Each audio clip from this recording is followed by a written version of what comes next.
Copyright. Unauthorized use may result in legal liability. I woke up to a sharp pain in the back of my head, as if someone had slammed a sledgehammer into it. My eyes refused to open, and my consciousness, submerged in fog, was slowly returning. Blood pounded loudly in my skull, and my body felt numb and heavy. The first thing I realized, I was no longer in bed. The floor beneath me was cold and solid. The second my hands and feet were tied. The ropes dug into my wrists, restricting any movement. Beside me, Sarah let out a quiet groan. I turned my head and saw her. She was tied up too, her hair disheveled, her breathing uneven. Her eyes darted around frantically as she began to grasp what was happening, and panic was already taking hold. "Sarah," I croaked, but at that moment, the door burst open with a deafening crash. 3 men entered the room. Their faces were hidden behind masks, but even through them, I could feel their confidence, their complete indifference to what they were about to do. "Debts must be paid," one of them said, a tall, broad-shouldered man. His voice held no anger, no sympathy, just boredom, as if he were merely performing his job. Sarah let out a sob. I narrowed my eyes, trying to bring order to the chaos in my head. What debts? What were they talking about?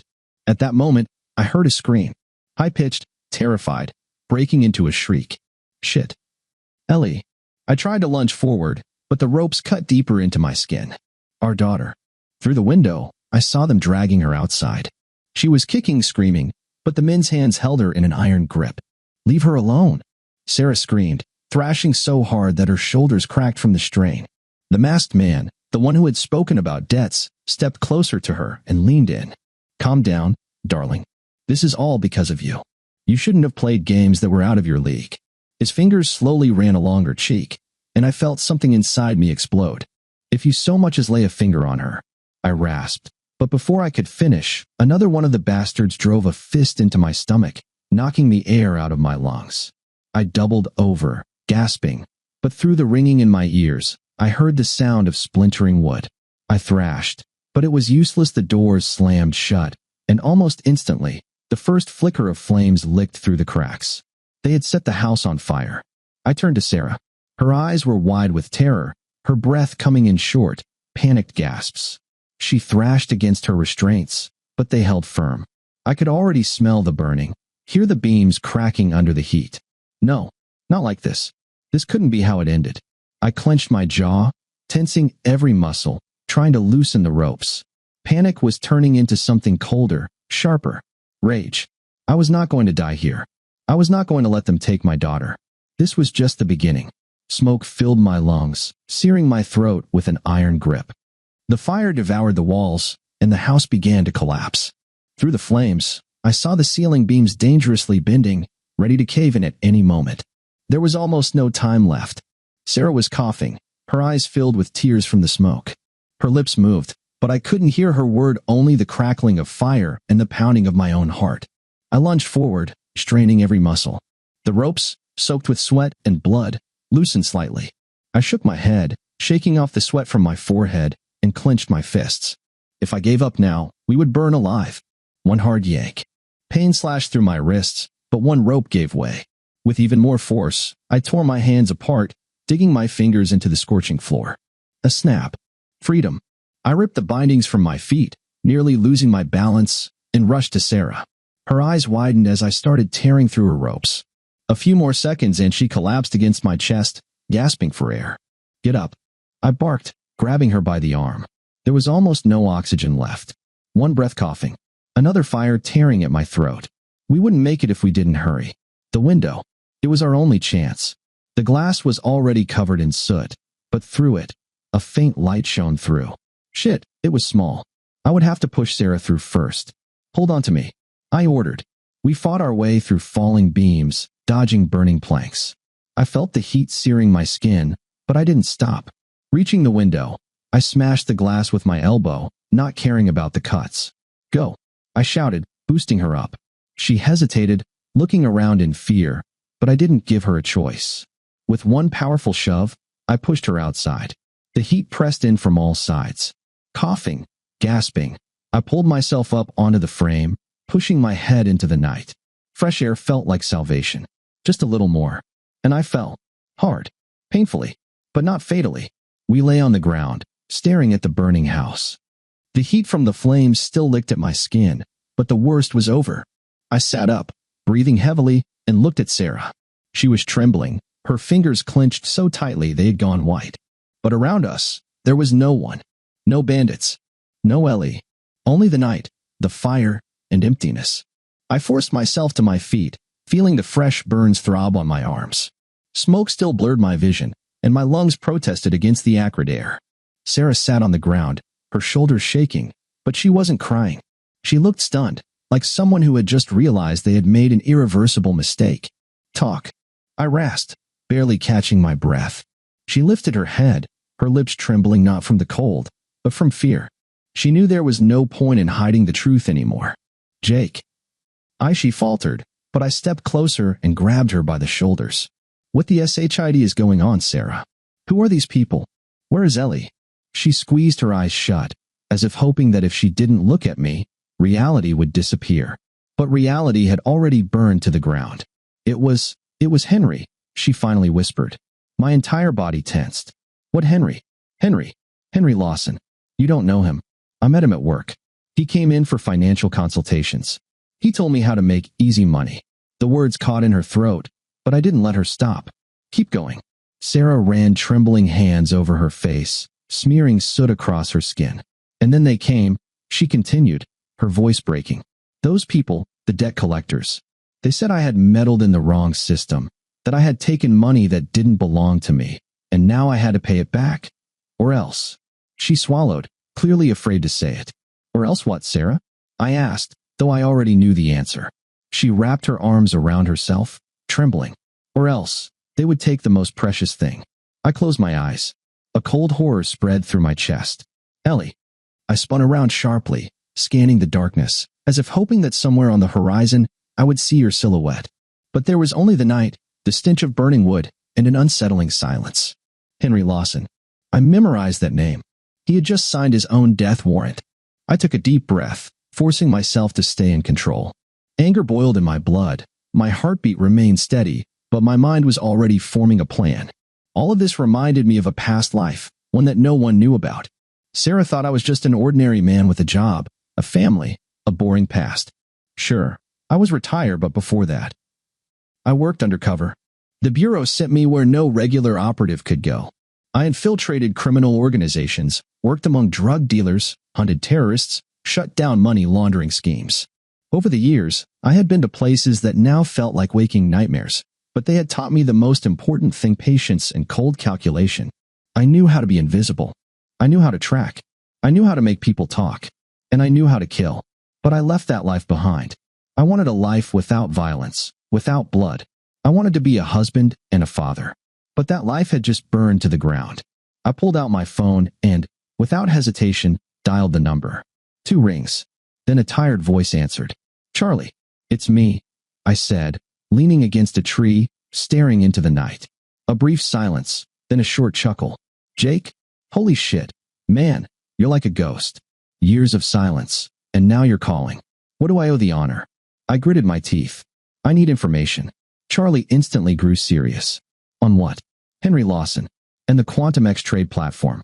I need everything you can dig up." "Give me 2 minutes," he replied, and I heard the sound of keys clacking on his keyboard. I closed my eyes. Charlie still worked at the Bureau. One of the best analysts, capable of extracting information from even the most restricted systems. He was the kind of guy who could tell you where you had been last night without ever leaving his office. Exactly 120 seconds later, he spoke. "Henry Lawson," Charlie began. "A con man, a scammer. He's been caught in financial fraud more than once, but always managed to slip away. No official business, but tied to shady investments. In recent years, he's been working for people running illegal financial schemes. Looks like he's just another pawn in the game." I listened in silence, clenching my fists. "And Quantum X Trade? It's a black hole. A fake trading platform designed for laundering money. People invest, watch their capital grow, and then the system just collapses. Every dime gets funneled into someone else's pocket. It's all controlled from a call center in an industrial district. The guys working there are pros at conning people like your wife." Charlie's voice carried a note of contempt. "Where's Henry?" Charlie let out a small chuckle. "Looks like he didn't expect things to go south this fast." I found his address, cheap motel on the outskirts of town. He's definitely lying low. I nodded, even though Charlie couldn't see me. And the call center? I'll send you the coordinates, but I'd talk to Lawson first. He might be useful. I looked at Sarah. She sat on the ground, hugging herself, guilt and fear etched into her face. Oh, he'll be useful, I promised. Charlie hesitated. Jake, I know that tone.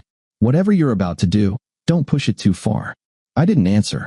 That line had already been crossed. I parked a block away from the motel, killed the engine, and surveyed the area. The neighborhood was as filthy as Henry himself, graffiti-covered walls, overflowing dumpsters, the stench of cheap booze soaking the night air. A dim light flickered in a second-floor window, and I spotted him immediately. Henry was pacing back and forth in a tiny kitchen, sniffing loudly. Even through the glass, I could see him bending over the counter, snorting another line of coke through a rolled-up bill. There you are, you piece of shit, I muttered and stepped out of the car. The motel room door wasn't even locked. Of course it wasn't. Who needs keys when your bloodstream is half drug? I shoved the door open with my shoulder, and it creaked loudly as it swung inward. Henry spun around, freezing for a moment, white powder still clinging to his nostrils. Fear flickered in his glassy eyes, quickly replaced by irritation. Hey, who the shit are you? I didn't answer. I just stepped forward, grabbed him by the hair, and slammed his face into the edge of the counter. A wet crunch echoed through the room, and the air filled with the scent of blood and drug. Shit. Shit. He howled, clutching his mouth, spitting out 2 front teeth onto the sticky, beer-stained counter. Who the shit are you? I leaned down, grabbed him by the collar, and shoved him into a chair. Me? I smirked, wiping my hands on his filthy shirt like he was nothing more than a piece of trash. I'm the guy whose patience you tested with your coke-sniffing bullshit, Henry, when you decided to scam Sarah, my wife. And you know what I realized? I'm really shiting bad at patience. His breath quickened, his bloody nose sniffled, and his unfocused gaze darted around the room. Listen, I don't know what that bitch told you, but I didn't. Oh, you piece of shit. I shook my head and glanced at the counter. A small metal ice pick sat there. Interesting choice of kitchenware. I picked it up, rolling it in my fingers, testing its weight. Henry swallowed hard. No, man, let's talk this out. Of course, Henry. Let's talk, I said, grabbing his wrist and slamming the ice pick through his hand, nailing it to the counter. His scream was so loud that even the cockroaches in this shithole probably packed up and left. Fuck. It hurts. Jesus Christ, what the shit? I grabbed a filthy dish towel from the counter and shoved it into his mouth to muffle the noise. Let's chat about our mutual acquaintance, me wife. You told her she'd get rich? He shook his head frantically, choking on muffled cries. Then, desperately trying to speak, his words were nothing but muffled sobs through the cloth. You promised to add more money to her account? Or were you just planning to screw her over like everyone else? I yanked the towel from his mouth. I didn't know it would go down like this, I swear.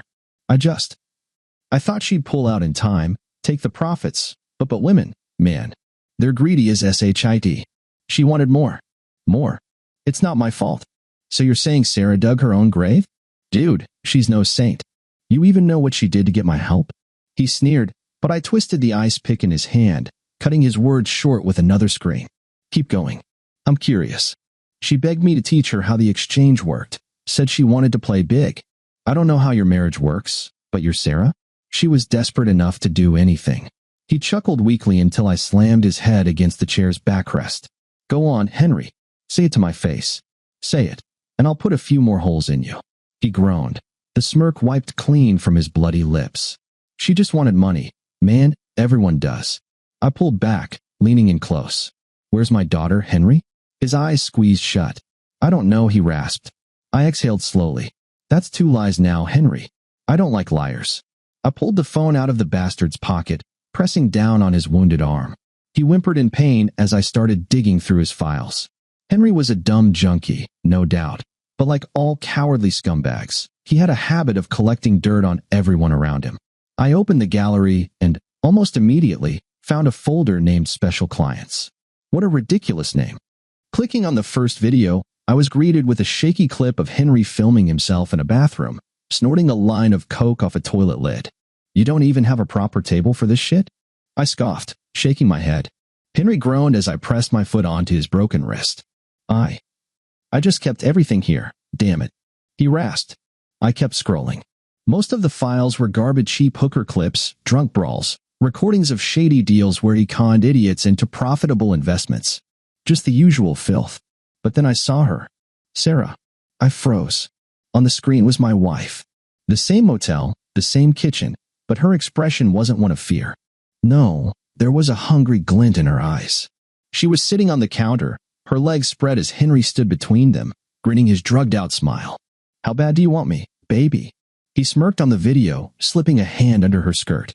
Make more money first, Henry, she purred, pulling him by the collar. Then we'll leave. To hell with this boring marriage. To hell with Jake. I'm done being the wife of a goody two-shoes. My blood pounded in my temples. Oh, shit, Henry muttered, staring at my phone screen. Look, man, let's not do anything crazy, okay? Crazy? I hissed, shoving the phone into my pocket. Was this your personal little home movie collection? Why didn't you show Sarah the part where you pissed yourself in front of me a few minutes ago? Henry swallowed hard. I stepped over to the kitchen counter and pulled out a heavy butcher's cleaver. The metal blade gleamed under the dim motel light. Oh, shit. Wait. Let's talk. We are talking, Henry, I said, gripping his left hand, still pinned to the table by the ice pick. Don't, man, don't. He screamed as I raised the cleaver. On 3, Henry. 1. I didn't force her. Sarah. 2. Shit. Jake. Stop. 3. The cleaver slammed down, severing his wrist clean off like I was slicing through a chicken for dinner. Henry's scream was so shrill, I think even the cockroaches decided never to return. Fuluk, you cut off my hand. Congratulations, you're halfway to being a pirate, I snorted, wiping the blood from the blade. Now tell me where my daughter is before I start chopping other things off. Henry writhed on the floor, gasping like a dying pig. I don't know. I kicked him in the ribs. Don't piss me off, Henry. I swear, man. They don't keep kids at the call center. Too risky. I crouched next to him, yanking his bloodied head up by the hair. Then who does? Henry whimpered, blinking through the blood pooling in his eyes. Frankie Benita. Who's that? The owner of Quantum X Trade. He runs the whole scheme, funds the business. Sometimes I hooked him up with clients, like Sarah. He likes taking more than just money from people who owe him. My eyes narrowed. He took my daughter? Henry nodded weakly. I released his hair and stood up. Where do I find him? Henry wheezed, barely breathing. He's at his club. Veneto. Security cameras. You can't just walk in. I looked down at Henry, twitching in a pool of his own blood. His mouth hung open in a silent scream, eyes darting around in a desperate search for salvation. He was pathetic. A sweating, bleeding sack of filth that already knew he wasn't leaving this room alive. But I wasn't just going to shoot him. No, Henry deserved a special kind of ending. I walked over to the kitchen table, scanning the mess he had made. Broken glass, an open bag of chips, a half-empty Coke pouch, and a coffee grinder. My hand reached for it, and I held it up, giving Henry a thoughtful look. Hey, wait, he stammered, shaking his head. We're good now, right? I told you about Frankie, right? We're square, man. Yeah, you helped me, I nodded, flipping the grinder's switch and listening to its soft whirring. And I appreciate that. Henry whimpered like a beaten dog. Bro. SHID, let's not. Oh, we absolutely are. I grinned, shoving his remaining hand into the grinder. The motor whined, then turned into a wet, crunching roar. Agik. Henry's scream could have woken every rat in the shithole motel. I even turned up the grinder's volume to drown him out. Shit, turn it off. It's eating my hand. Come on, Henry, I smiled, resting an elbow on the table. Think of it as a free manicure. The grinder sputtered, struggling under the weight, but it did its job. Henry convulsed, eyes bulging, and then slumped forward, his body trembling violently. I switched the grinder off. His wrist was gone. I tugged on his mangled stump, but nothing came loose. His fingers and palm had been shredded inside the machine, leaving only torn flesh and bone. Blood and life drained out of him. Well, Henry, I patted his cheek. You always said you wanted to leave your mark on the business. Now, you're literally in it. A choked, wet gurgle escaped his lips, his head flopping sideways as his final breath left him. I wiped my hands on his shirt, then walked over to the mirror. Blood streaked my face, shadows pooled under my eyes, but my breathing was steady. Henry had gotten what he deserved. Now, it was time for Frankie Benita. I wiped my hands on the motel curtains, leaving smears of red across the faded fabric. The room was silent now, except for the faint hum of the grinder, still working through the last remains of a bastard who thought he could screw over my family. Pulling out my phone, I dialed Charlie. He picked up almost instantly, like he'd been waiting for my call. "You still alive?" he muttered instead of a greeting.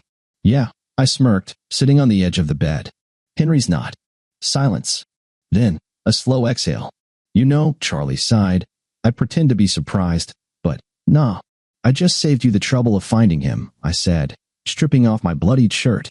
"Now I need Frankie Benita." Charlie clicked his tongue. "Oh, shit.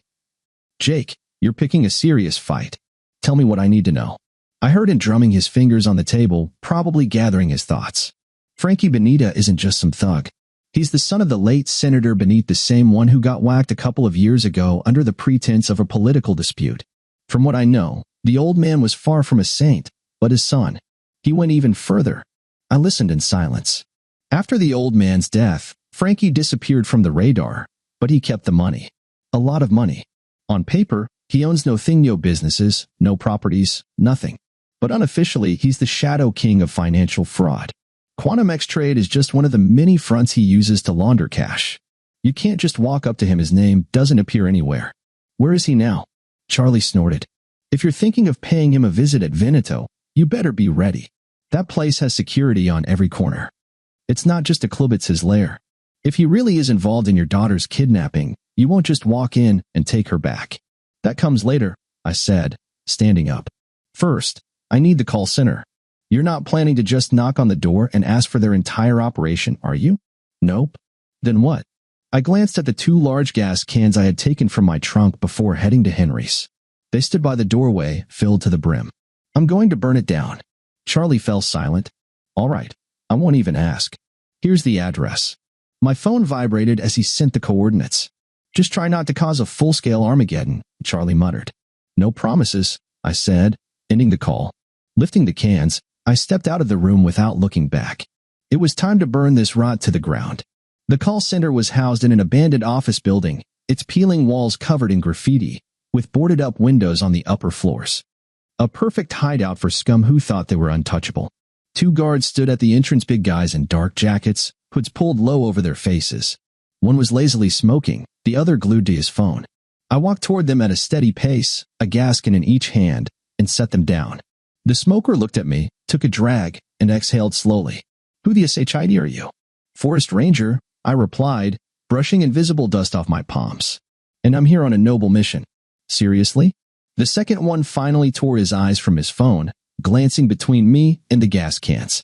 "Is that shiting gasoline?" "Congratulations, you're a genius," I nodded. The smoker smirked and stepped forward. "Listen, pal, I don't know what planet you just fell from, but get the shit out of here before we make you drink that shit." "Oh," I nodded, pretending to think. "Creative. And what if I told you I'm allergic to gasoline? Then I'd just beat the shit out of you," he sneered, flicking his cigarette to the ground and grinding it out with his boot. "Now that's a solid approach." I smiled right before driving my knee into his face.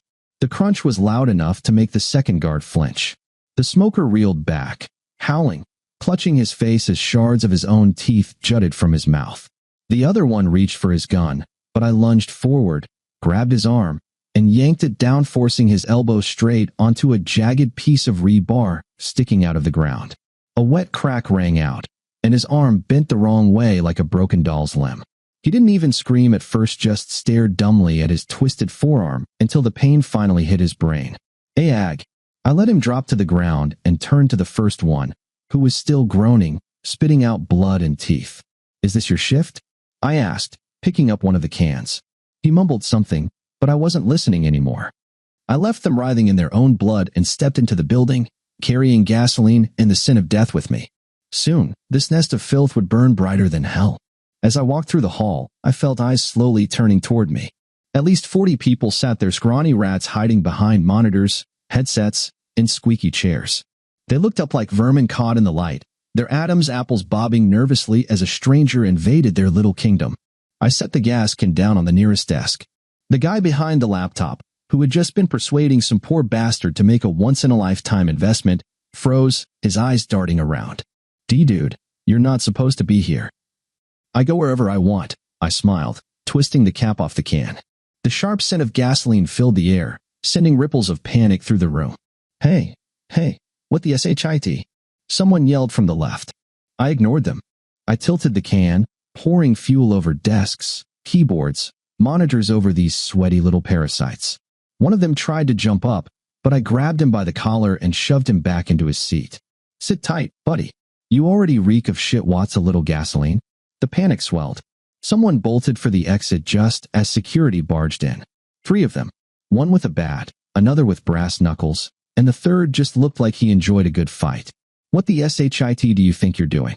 The one with the bat barked, striding toward me. "Redecorating," I muttered. The first one swung, but I slammed the gas can into his chest, knocking the wind out of him. He doubled over, gasping, and I drove my boot into his face. The bat clattered to the ground. I grabbed it and swung hard, cracking it against the kneecap of the guy with the knuckles. A sharp pop, followed by a scream as he crumpled onto one leg. "Shit, man, I just got this knee fixed." "Congratulations, now you can do it again," I said, ramming the bat into his shoulder, then finishing with a blow to the jaw. The last guy, the brawler, roared as he charged. I let him get close before stepping in, twisting his wrist until his bone snapped like drywood. He shrieked, but I didn't stop. In one swift motion, I gripped his throat, turned him around, and forced him onto his knees. Before he could react, I stomped down on his ankle, twisting it at an unnatural angle. "Hey, Ag!" He collapsed, convulsing in agony. Glancing around, I saw the call center descending into chaos. People scrambled for the exits, but burning gasoline droplets on their clothes sent them screaming in different directions. I walked over to the counter where a lighter sat, picked it up, and flicked it open. A small flame danced to life. "Anyone want to tell me where my daughter is?" I asked, my voice calm. "Or are we roasting some office workers today?" I watched the fire spread, licking across monitors, curling around chairs, crawling up walls. The air thickened with the acrid stench of melting plastic, searing metal, and human terror. Some kicked at locked doors, others rolled on the floor, trying to smother the flames. One guy, his hair ablaze, ran in circles before smashing headfirst into a glass partition. I strolled through it all, slow and unhurried, like a man taking a casual evening walk through a festival of fire. Behind me, wood cracked, ceiling beams collapsed, and thick smoke billowed toward the heavens. The call center burned along with every piece of filth inside it. I didn't stop. I didn't wait for the fire department or the cops. This was only the first step. Next was Veneto, Frankie Benita's den. I parked the car right in front of the entrance. Veneto was a fortress, 2 floors of marble and glass, a neon sign glowing above, black SUVs lined up at the front. For guards stood by the doors, massive guys with faces that screamed of childhood neglect. I stepped out, shoved my hands into my pockets, and walked straight toward them.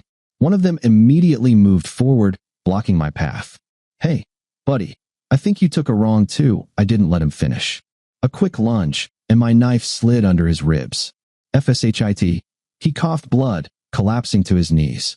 The others reacted fast, but I was already grabbing the second one by the collar, twisting him around, and firing 2 shots into his gut with his own pistol. The third one lunged at me, but my knife was already flying, burying itself in his throat. Blood sprayed onto the walls as he clutched at the blade lodged deep in his neck. The fourth tried to draw his gun, but I was faster. An elbow to the face, a wrist lock, the crunch of bone, then his own weapon was pressed against his forehead. "Where's Frankie?" I asked. "Go to hell." I pulled the trigger, blowing his skull apart. The entrance was clear. Inside, the air pulsed with music, thick with the stench of booze, sweat, money, and debauchery. Red couches, golden railings, a crowd of degeneratous drug dealers, pimps, whores, gangsters. The local scum at its finest. I stepped in, and for a few seconds, no one even noticed me. Then one of the bouncers saw the blood on my clothes. "Hey, you." I raised my gun and shot him in the knee. He screamed as he hit the floor. Now they all turned. Shit. I didn't give them a chance. A shot to the bartender's forehead before he could grab the shotgun under the counter. A bullet for the guy reaching for a knife. I grabbed a whiskey bottle, smashed it against a table, and drove a jagged shard into the throat of some loudmouth who thought he could intimidate me. More guards rushed in from the other side of the club, but I was already among them. A kick to the chest sent one crashing backward, shattering a table under his weight. An elbow to the next guy's face, breaking his nose, followed by a knee to his liver. The third one went for his gun. I twisted his wrist, dislocated his arm, and forced the barrel against his own face, making him pull the trigger himself. Blood, brain matter, the smell of gunpowder. People screamed, ran, hid. But I was only looking for one man, Frankie Benita. I moved up the stairs, leaving a trail of bodies behind me. The club had turned into a slaughterhouse. I walked through the main floor, leaving a river of blood and corpses in my wake. The music was gone. Now, only the groans of the dying, the ragged breathing of the wounded, and the muffled sobs of those cowering behind overturned tables filled the air. I ignored them. The armed ones were already dead. The ones too slow to draw? Dead too. I reloaded my gun and kicked open the VIP lounge door. Frankie Benita. He was there. But instead of facing me like a man, the cowardly rat was already slipping through the emergency exit. Son of a bitch. I exhaled, torn between chasing him and what had brought me here in the first place. Ellie. I turned, spotting a door with a digital lock. Fury boiled inside me as I grabbed the nearest still-breathing guard, smashed his face against the molten surface of the bar counter, then yanked him back, peeling his skin off onto the searing metal. Where's the girl? I don't know. Wrong answer. I slammed his head into the wall and asked again. Downstairs. She's downstairs, goddammit. I let him go, pulled out my knife, and before he could collapse, drove the blade through his hand, pinning it to the bar. A note was attached to the knife. Call this number. Tell your boss we need to talk. I turned and headed for the basement. The door gave way to a single gunshot to the lock. In the darkness, something rustled. A muffled whimper. Ellie. My voice cut through the silence. A second later, a small figure burst from the shadows, flinging herself into my arms. I pulled her close, my gaze sweeping over the scene: handcuffs, ropes, a filthy mattress. If I had been even an hour late. Daddy. She clung to me like she was afraid I'd vanish. I knelt, checking her hands, her face. No bruises. No signs of abuse. Thank you for that, Frankie. Now you'll die slowly. We stepped out of the club just as a dying guard's phone rang. I picked it up. On the other end, Frankie. You mother shiter. What the hell have you done? His voice was raw, furious, barely holding back rage. You destroyed everything. You burned it all to the ground. I remained silent. You have no idea what kind of shitstorm you just walked into. You thought I was just moving stocks, huh? I built a shining empire, and you torched it. And what are you going to do about it, Frankie? I asked calmly. Oh, you'll find out. His tone suddenly turned sickeningly gleeful. See, I was just going to sell your little bitch of a daughter. She's still fresh, worth a good price. She would have gone to good hands, and you could have just lived your miserable life knowing she was being broken in somewhere nice and proper. My fists clenched until my knuckles cracked. But now, he continued, and I could practically hear his vile grin, now everything's changed. Now, when I catch you, I'll shit her right in front of you. I'll make sure she begs, make sure she screams, and you won't be able to do a damn thing. And then, when she's all used up, I'll finish you both off. He was waiting for me to scream, to snap. But I was ice. I inhaled slowly and spoke in a calm, unwavering voice. The sawmill. Midnight. We finished this. Silence. Then Frankie laughed. Oh, I'll be there, Mother Asicha. I'll be there. And I'm bringing hell with me. I'll be waiting. I hung up. Time to kill. The old sawmill was the perfect place for a slaughter. The air was thick with the scent of damp wood, rusted metal, and machine oil. Massive circular saws, conveyor belts, hydraulic presses all long abandoned, but with a few adjustments, they could be brought back to life. I brought Ellie with me. Leaving her in the city would have been foolish. Those bastards could be anywhere. Sooner or later, they would have found her. That's why I chose the safest place right by my side. I found a small pit in the warehouse near the sawmill, covered it with wooden beams, and threw a tarp over it.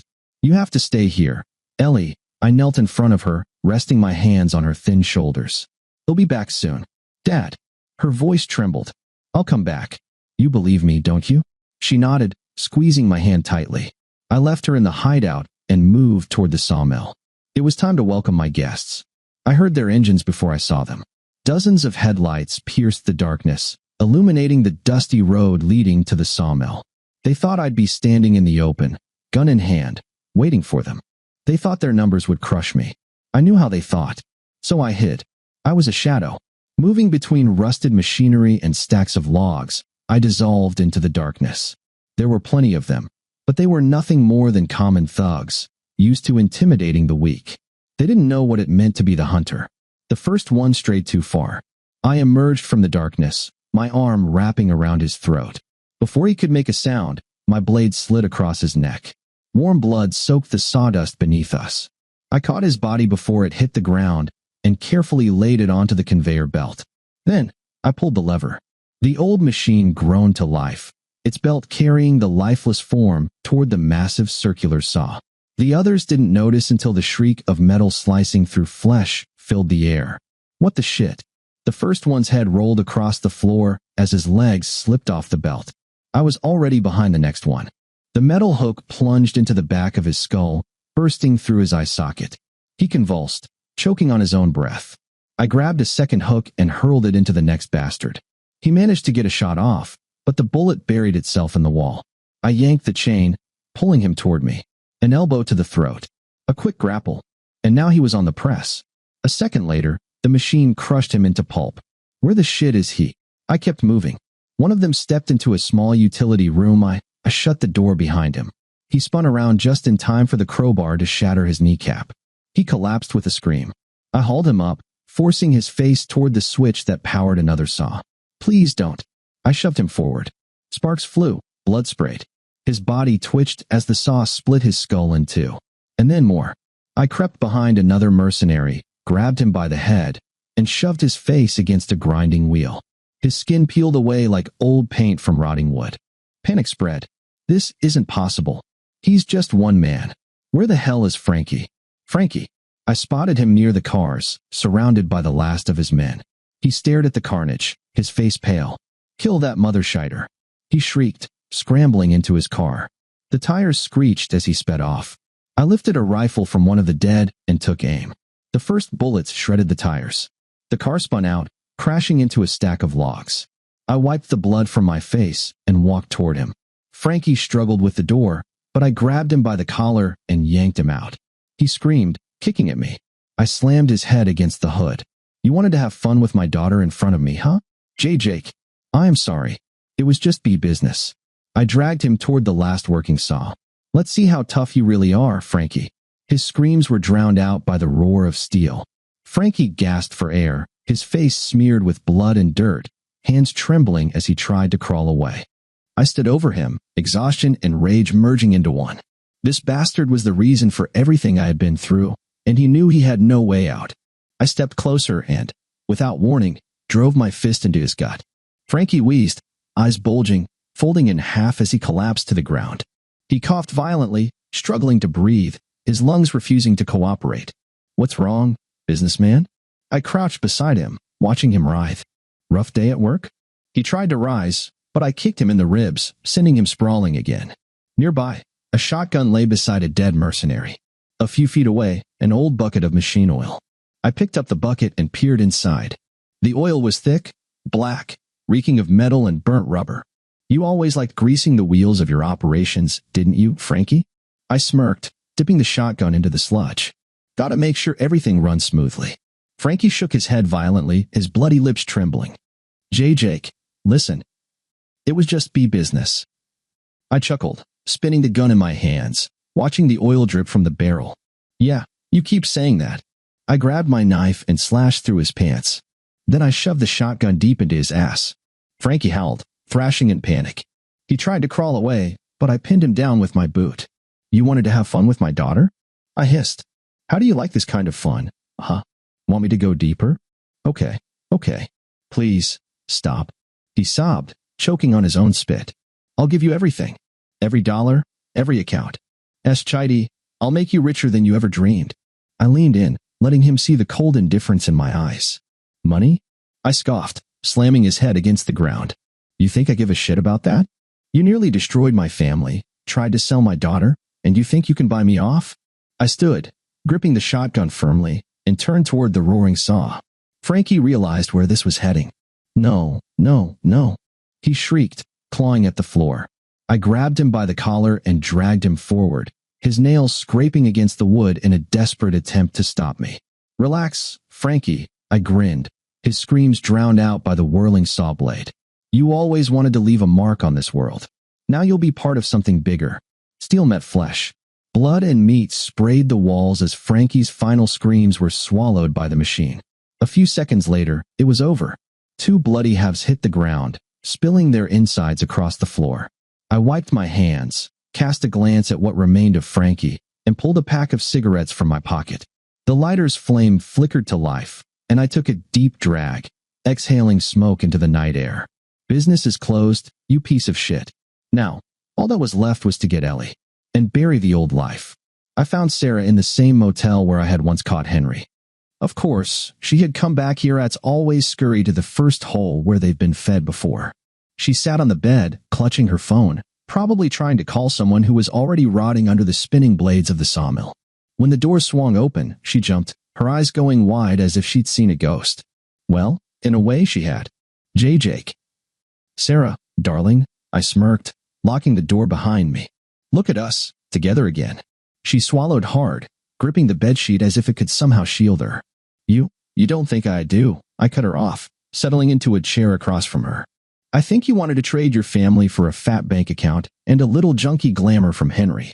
I think you planned to vanish in style once the money started pouring in. So tell me, how are your investments doing? She opened her mouth, but no words came out. I pulled a flash drive from my pocket, twirling it between my fingers. You do know Henry loved recording everything, don't you? Her face drained of color. Jake, I watched your home movies.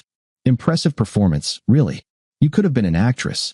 Especially that part where you laugh and say I'm boring, old, and deserve to be played. That's not true. She shot to her feet. He forced me. Oh, of course, he forced you, I nodded. You know who else likes to force people? Debt collectors, when they squeeze money out of rats like you. I reached into my pocket, pulled out a thick envelope, and tossed it onto the bed. She froze. What is this? Your dividends, Sarah. Everything that's left of your plan B. She opened the envelope only to watch fake Monopoly bills spill onto the sheets. Sarah stared at me as if I had just smashed a hammer into her skull. You're siding with me? How else? I grinned. You wanted money? Here it is. Go ahead, take it to the bank, try to cash it in. Maybe you'll get lucky. She started shaking, her hands curling into fists. You're not going to kill me, are you? I slowly stood up. Sarah, if I wanted you dead, you'd already be keeping Frankie company. She nodded frantically, taking a step back. Then what are you going to do? I leaned in close, whispering, I'm just going to leave you exactly where you belong, in the trash. I turned and walked out, leaving her standing there, surrounded by the tattered remains of her dreams. I returned to Ellie. She was sitting in the car, wrapped in my jacket. Is it over? Her voice was quiet but steady. It's over, I nodded, starting the engine. Are we leaving now? Yeah, kid, we're leaving. Where? I smirked. Somewhere no one will ever find us. We pulled onto the highway, leaving behind a burning past, charred bodies, and empty promises. The sun was rising on the horizon, and ahead of us lay a new life.